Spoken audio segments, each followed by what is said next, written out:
Thank you, Rory. We do have one more speaker. Several more. And that is, of course, Marc Lewis, the Dean of the School of Communication Arts, and he's joined by several of his students, which I'd like to welcome up to the stage now. Thank you.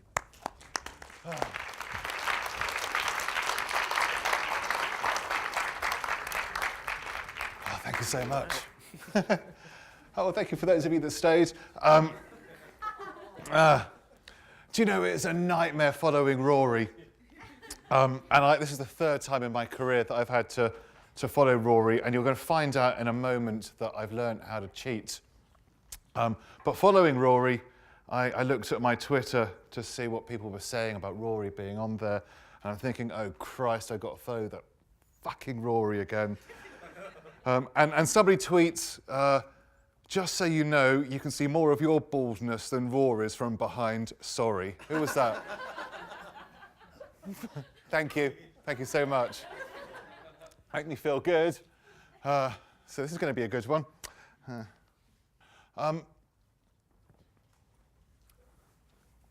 So that's not me, because he's got hair. But I just felt I was going to be in BAFTA and I should probably pretend that I might be a bit. Before I talk about what I want to talk about, I probably want to tell you my story. I left school. I was expelled from school. I was expelled from one school twice. I left school with 3 U's and 1 F in my... Don't laugh. No, laugh. 3 U's and 1 F in my CSEs. You can spell the word UFU with my grades. My mum, my Jewish mum, spelt the word far like this. And I was never going to get a decent job, and I wasn't really going anywhere. I could break into a Talbot. Was it a Talbot? I could probably break into that. I could definitely break into a Ford Escort, table tennis, a tennis ball in half. But that was where my life was going. And when I was 18 years old, my father got arrested for mortgage fraud. And I had to become the breadwinner in the family for a little bit. And I got a job in a department store in Wimbledon, Debenhams in Wimbledon. And my job was selling Royal Dalton figurines to old women who were spending all their money on figurines instead of feeding themselves properly, and they would then buy cat food to feed themselves. And I would go up into the staff canteen in the afternoon for my lunch, and I would usually read my paper. And one time in the staff canteen, there was a copy of the Guardian newspaper. And I picked up the Guardian newspaper, and I'm not a Guardian reader. You can probably tell that already. At the time, I was a Sun reader or a Sport reader, anything with tits. But this time, hey, I'm a teacher, I'm a headmaster. They don't let me do secondary schools, though. In The Guardian, there was a competition. The competition was to win a scholarship at the world's leading advertising school, and I took the Guardian back down to my concession, which was empty after lunch because all the old people would be at home eating their cat food. And I came up, did my work, and I came up with the idea for this competition, and I got nervous, and I took my ideas home, and I hid them in my bedroom. And my mother, my Jewish mother, thought I had a drug problem. And she would be looking in my bedside drawer for needles. She should have been looking in my books for Rizla, but she was looking in my... She looked at my bed and she saw my ideas for this competition. She posted it in Cut a Long Story Sideways. I won a scholarship at the School of Communication Arts, and it changed my life. My father by then was found not guilty, and I was able to go and study. And I met the great John Gillard, who trained just some of the most fantastic people, Sir John Hegarty, for example, Graham Fink, for example, Tiger Savage, for example. When John opened the school, he had a career teaching in universities, and he hated it. And he decided to open SCA to be the antithesis of university. Universities focus on the wrong questions. They focus on how too much, I think, and not why anywhere near enough. And he decided to open SCA to resolve that. When he started his plans to open that school, he had Parkinson's disease. And he got very ill as he was running the school, and he retired as I left, and he died in 2000. When he retired, the school fell to pieces. The industry supported John, this great visionary, not John's vision. Anyway, I left the school, had a short career in advertising and more of a fun career in technology. And I got to know Rory as I was building technology businesses. And about 7 or 8 years ago now, maybe about 7 years or so ago now, I was sitting with Rory and bitching about life and my life, having to work for vulture capitalists, and also bitching about the quality of creatives, and also bitching that John's legacy was destroyed. And Rory and I worked together to try and bring back John Gillard's memory. That's John in the middle, and there he is outside D&AD's offices in Graphite Square. When John ran School Communication Arts, he ran into financial trouble. And the last time around that the school was, I guess, in trouble in as much as he couldn't get it funded, the industry saved him. The school moved into D&AD's offices in Graphite Square, and that's where I was educated. We didn't want to go to D&AD and ask for help again. What we wanted was the industry to step up and play an active role in being part of educating this next generation. And the model that Rory played a massive part in helping develop, we call heroes and legends.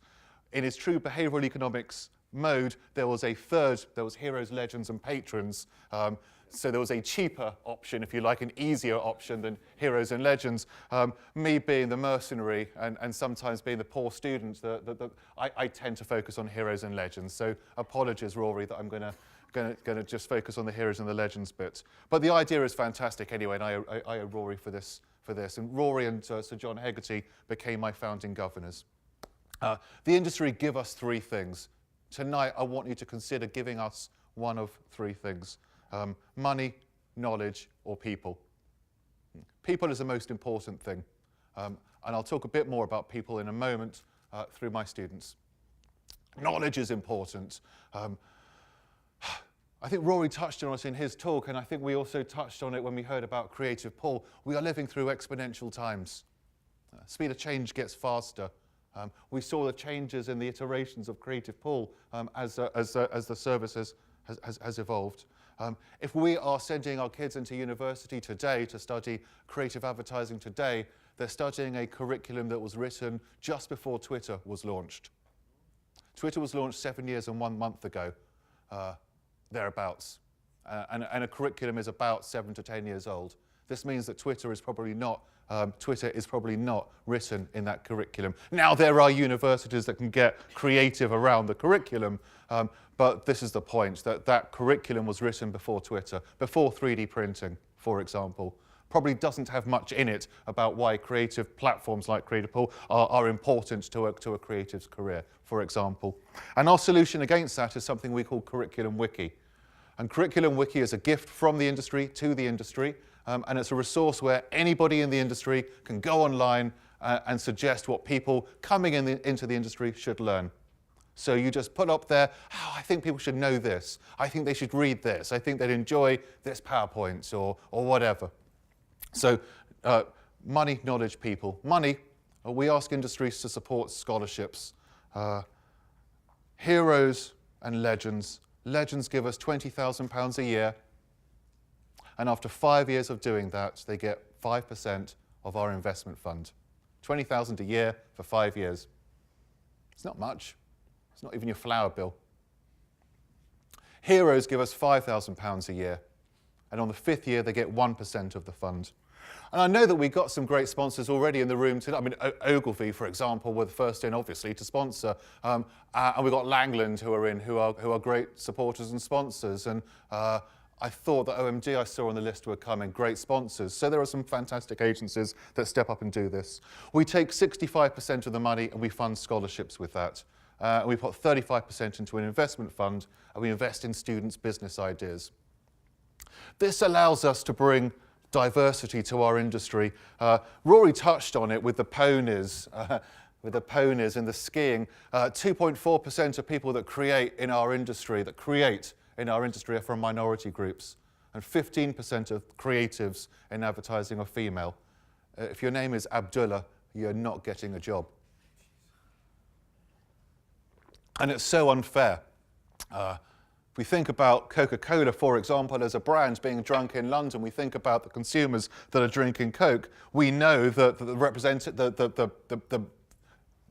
the landscape of London, the demographics of London, we need to create content that connects with those audiences, which means that those that create need to have empathy with those that they're communicating to, which means that our industry needs to represent our society, which means we need to create opportunities for our society, which means we need to find ways of finding talent, which means that we can't rely on talent being ready to get a £30,000, £40,000 loan to go to a university to come into our industry, which means we need to think smart, which means we need to connect with young people and old people, all people, of all ages, of all demographics, of all genders, of all mental health, of all types, and bring them into a special place of learning.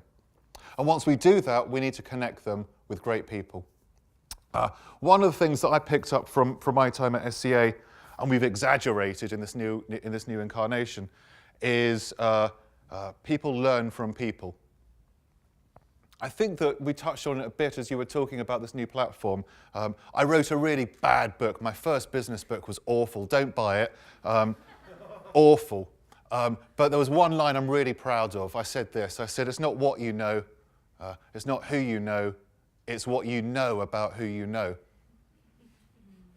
And I believe that to be true.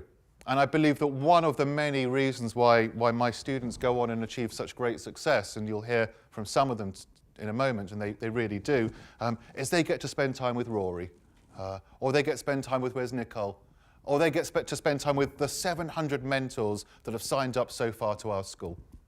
We have 37 students this year, and we have 700 teachers. It's a crazy model. What's crazy is 700 is not enough. We need a couple of thousand for this model to work. We need every agency in the land to send people in their offices into our building, into our studio, to inspire the next generation. If everybody in every organisation gave up one day a year, man, we could open up schools in every postcode around London. We could open up a design school, a UX school, a school that focused perhaps more on social, if that was the right thing to do, one day a year. And in doing so, those agencies in the room today that are signed up as IPA members, everybody in your organisation that did that would be earning professional development credit. One day a year.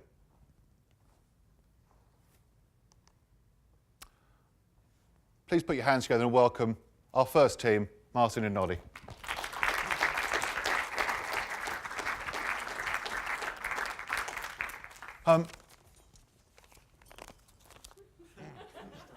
Well, wherever you feel comfortable, Martin.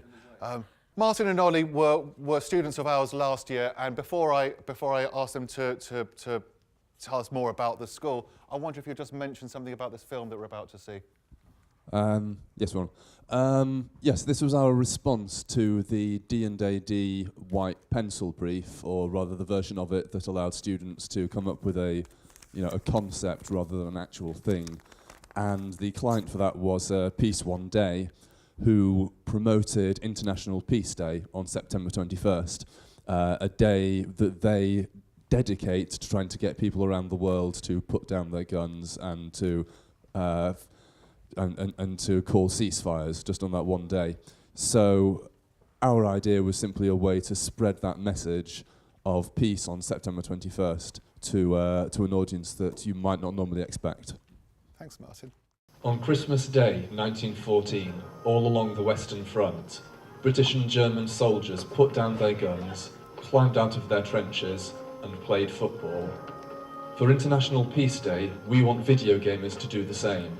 So we team up with Electronic Arts, producers of Battlefield 3 and FIFA 12, to create EA Peace Day. Battlefield 3 reaches a huge global audience, mostly young males with traditionally little interest in charity. Weeks before September 21st, teasers start appearing on in-game advertising and on social networks. As the date gets closer, more clues are released, including in-game radio transmissions. We're looking at ceasefire options. We don't know what's on the table. Proceed as planned for now. Over. The event is then announced on social networks and the EA website and released to the press. Players access a version of FIFA 12 within the Battlefield 3 environment, playing with their usual character on a football ground reskinned as a war zone. As an incentive, players earn medals which unlock bonus levels for Battlefield 3, only available to EA Peace Day participants. Their progress is broadcast on social media, spreading the word to friends and followers. The event creates a massive spike in Peace Day awareness. It could be the biggest video game story of the year, and Electronic Arts can demonstrate that they have a nuanced, mature view of war and its effects. And its success lays the foundation for future Peace Days, as more manufacturers get involved, spreading awareness to the entire global gaming community.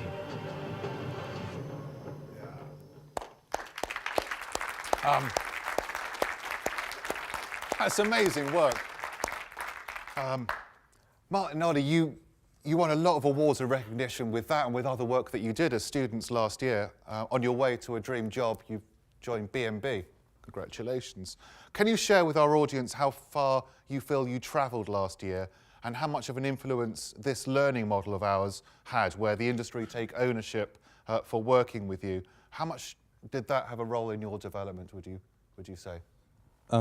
Well, for me personally, before I started the course, I remember I got in touch with a copywriter at an agency, and I had to ask him what's a book, because people were telling me you have to take your book along to things. And I was thinking, well, I'm reading what I'm reading at the moment, and I knew nothing. I knew absolutely nothing. And then I came on this course, and at the end of it, I felt I knew everything. Then I got a job. It turns out that's not true either. But it had at least got me to that point where I was ready for a job in an agency. And the way the learning model affected that was that I was speaking to people constantly in agencies who were giving me the benefit of their wisdom and experience and really challenging me, which I just don't think you get in a normal university setting. Thank you. Yeah, I think it's just the structure of the school. It's great. You get access to all these brilliant mentors who are currently working in the industry and can give you advice on what they're looking for. It's just great to have access to all of those people. Thanks, Ollie. Ollie, you won a full scholarship. Martin, you got a subsidised place, an assisted place. The industry's investment in you both has clearly paid off, given that you both won Students of the Year at D&AD and you both walked into fantastic jobs at B&B. To what extent has this ethos of the industry having invested in you, to what extent has that influenced how you now want to and do put stuff back into the industry? Well, we've had all of this support from the industry. We've had mentors coming in from agencies and giving us their time. We now feel part of that, and we want to give back as much as we've been given. Yeah, I remember when sometimes mentors came into the school. I remember we'd often the most valuable mentors for us were people who had actually recently been employed, because you'd get people like Rory who would come in and they would talk about behavioural economics, and you would say, "Oh, it's very interesting, but I want a job as a creative, and how do I get that? Can you help me with my portfolio, please?" And and he'd just want to tell you about Nassim Taleb, and so what we've tried to do is we now try to see students, try to see come into the school, give a masterclass on D&AD, for instance, talk to creatives about their work, give them advice on how to get book crits, how to get placements, this kind of thing, because as I say, without creatives in the industry who are doing that for us, there's no way that we'd have got the breaks that we did. Great, thank you so much. Put your hands together for Martin and Ollie.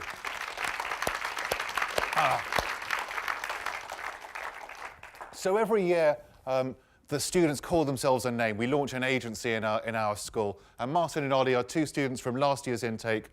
Their name was Spank. The name of their agency last year was Spank. And I'd like you to meet 2 more Spankers now. Please put your hands together and welcome Simon and Joe.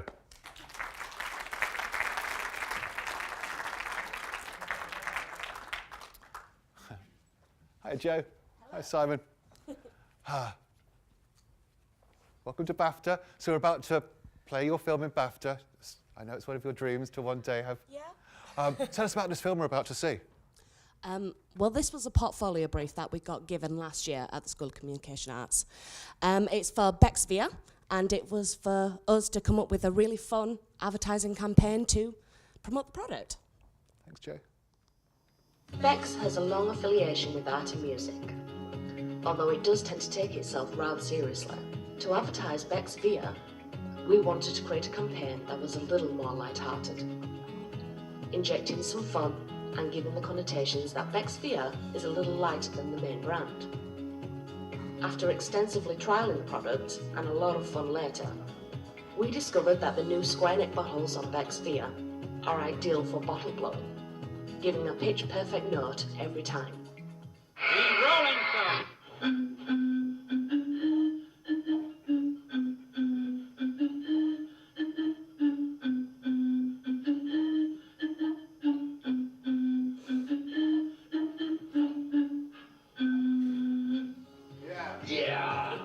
Our campaign was born. We would turn the product into an instrument and create a musical scale down the side of each bottle. The advertising can then feature songs that can be played with the product.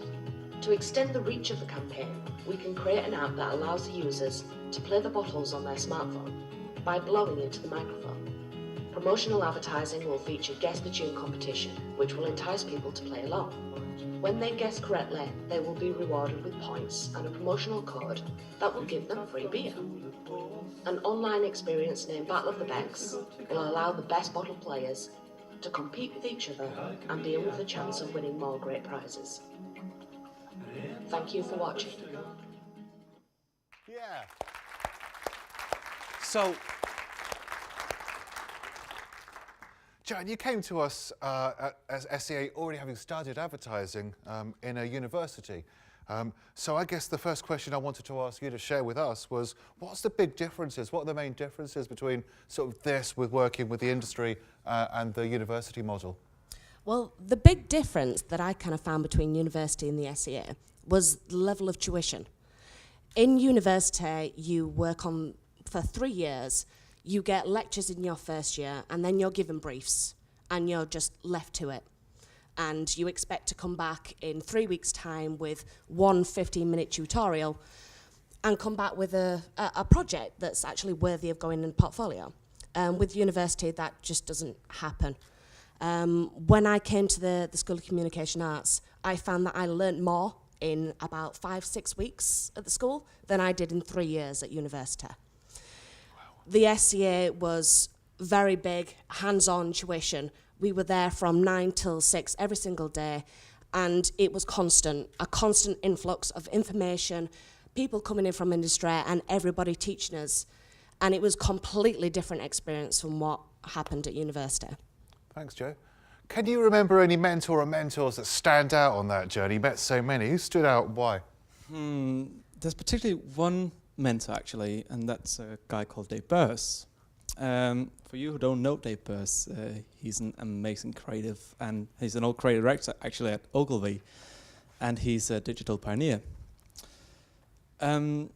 What Dave Burse taught me, aside from doing great advertising, of course, was to go out and make stuff. There was actually one day in the studio in the school, I came up with this great idea for myself. I went up to Dave Burse and said, "Isn't this a great idea?"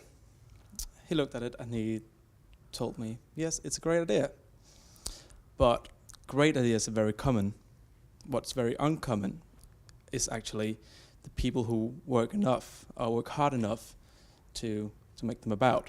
And that's been one of my greatest learnings from That's SCA. beautiful. Thank you, Simon.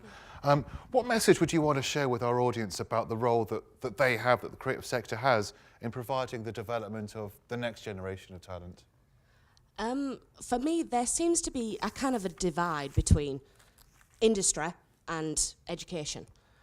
And what we need to do is we need to have this collaboration between education and industry where they both combine to give everything that everybody needs. Where at the moment, they're completely divided.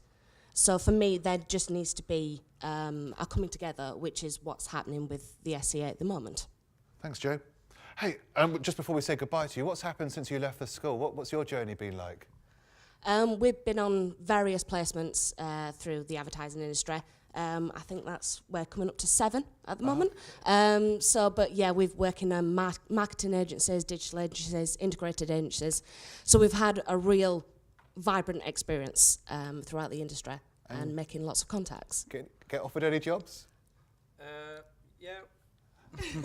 We actually got offered one job. I don't want to name the agency, but you've got the confidence to say... We got the confidence to say the job wasn't for us because we've kind of had bigger ambitions than what that agency could offer us. Fantastic. Thank you so much, Simon and Joe.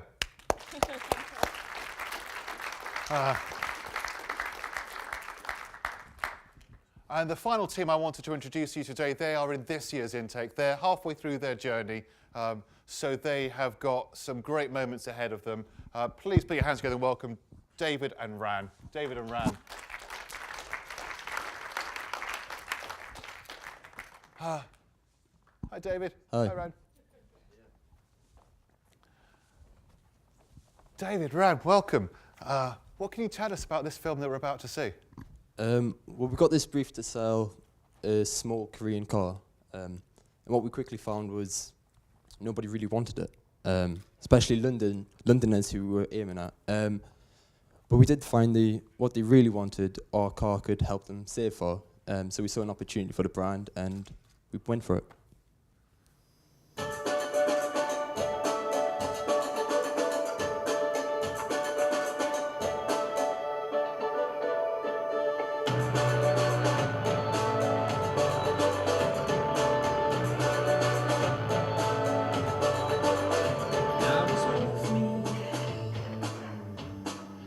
Two tabs on your tongue. I heard the shepherds, I heard the sheep sleep. Now I'm the only one. Broken sweethearts, who sleep apart. Most of our bedside spines when the sleep starts.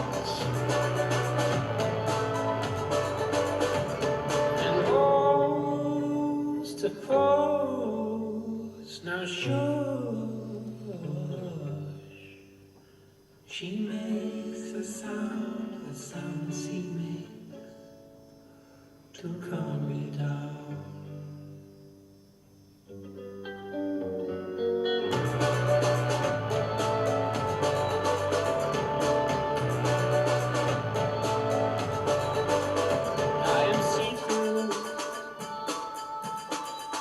So serious, so thin. As I begin rubbing others out, your state lessons on my skin.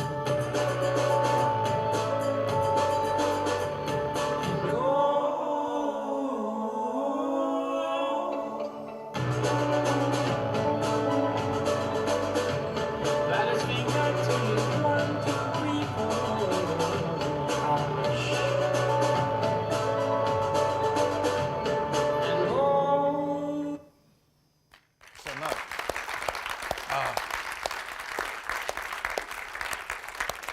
Well, I guess before I want to ask Ran and David any questions about their time at the school, one thing to say is they did this in term 1, right? Yeah. We believe in Toffler's law at the school, exponential speed of change. Our students go through that same curve, and most of our learning happens in term 3. And so when we saw them produce this in term 1, and other students as well producing great stuff in term 1, we knew that this year's vintage, the Love Thy Labour vintage, is going to be even more special than Spank's vintage, and that was a pretty bloody good vintage. So we're very excited about Portfolio Day in July. I'll talk about that in just a moment. But before I do, David Ran. David, you joined us again after studying at university. How different is this for you? It's massively different. For starters, you finish university with a degree, you finish the school with a portfolio, which is going to get you a job at the end of the day. Other differences, for example, we're in 5 days a week at uni. I was in 2 days tops, and it was just a completely slower pace of work, and it feels a lot more connected to the creative industries. Yeah. Thank you. You both won financial support to get into the school. You got the D&AD scholarship. Would you have been able to join us without the help from our industry? I've never been skiing. Yeah. Yeah, and I don't own a horse. Yeah. No, probably, well, definitely not this year. I probably would have had to get a job and work for a year. Even with help from a scholarship, I did a great amount of my own fundraising just to be able to be here. Amazing But stuff, yeah. it's absolutely just so worth it. Cool, thank you. So halfway through the course, what's the big changes you've had so far? What's the big learnings? Changes in ourselves. I think we're all massively more confident. I know I certainly am. Definitely. I think for me, another big thing is just the ability to fail. Before this course, I'm an absolute perfectionist and I hated failure. And now I see failure as a brilliant thing. And failing in this course allows us to come out with work that hopefully isn't a failure. So I think that's a massive thing. Thank you. Yeah, and like Ryan, I'm a bit of a perfectionist, but I never get my work perfect, so I never finish anything. But now I'm just not afraid to just get it done, no matter what, which is a big difference, because I do a lot more work now. Thank you. I think what Simon touched on is just getting shit done, actually doing things. Yeah. Like you said, anyone can have a great idea, but making it happen is another thing. Yeah, thank you. Final question, what message would you want to share with our audience about the role that they should have in providing development of future talent? Why would they want to? What's the reason? Well, reason to support the school, I think, if we're the future of the industry, our generation of students, then for the industry to carry on being great and be greater, you want the best people, and hopefully we can be the best people. Yeah. Thank you so much. David and Ryan.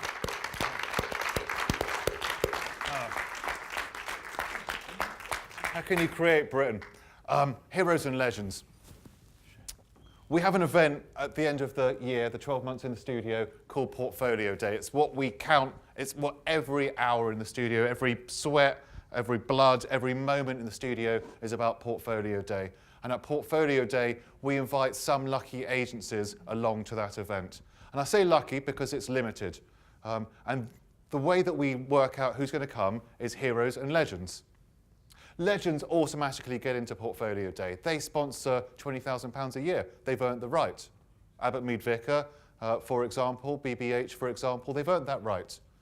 They're guaranteed to come into a placement at Portfolio Day given. Heroes next, because they paid £5,000 a year. They've earned that right.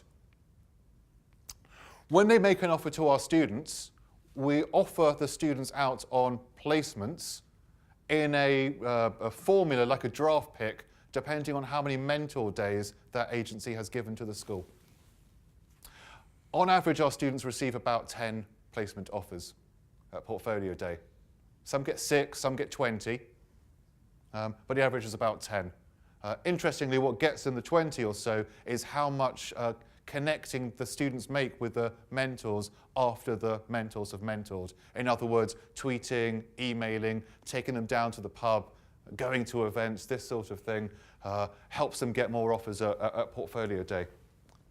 But we don't let the student go to the agency if the agency isn't putting back.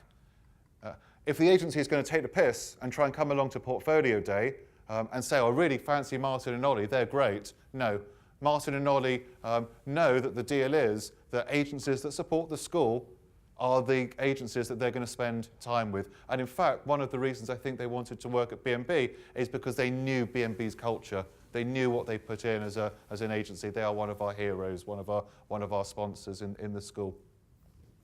So it's a virtuous model. You get out what you put in. And if you are working in an agency at the moment that perhaps isn't yet involved in the school and is thinking, well, how can we compete in this 21st century economy where you are only as good as your last idea, you are only as good as your people, and you are desperate for great people, I beg you to do one thing, and that is to sign up on our website and volunteer 1 day a year of your time. You'll do more. It's very addictive. It's like heroin, our school. Once you've been in for 1 day, you will want to come back next month. And we see a curve. We ask our mentors a question on SurveyMonkey after they've first been in. On a scale of 1 to 7, how addictive is this school? Where 1 is, and these are busy people, Rory, busy. Where 1 is the worst use of your time possible, and 7, man, this was so good, I loved it so much, it was great use of my time, when can I do it again? 1 to 7, and the most common answer is 6.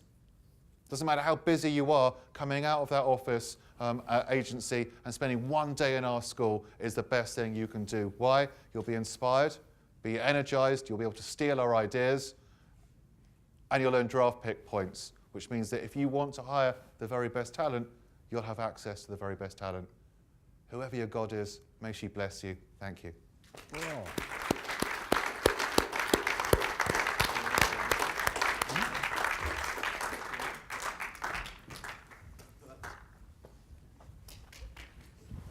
Well, thank you to all of our speakers, to Rory, to Mark and the students. Does anyone have any questions? Now's the time for a brief Q&A before we return downstairs for our canvas auction hosted by Nick Stewart Associates.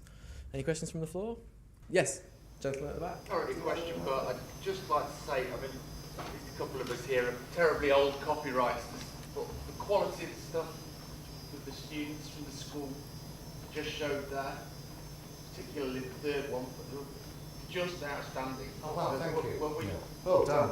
Yeah, brilliant stuff, really. When we fall off our perch, which won't be too long, it'll be long before retirement as well with our lifestyles. We know the industry's in safe hands. That's fantastic work. Yeah. Astonishing. Yes, thank you.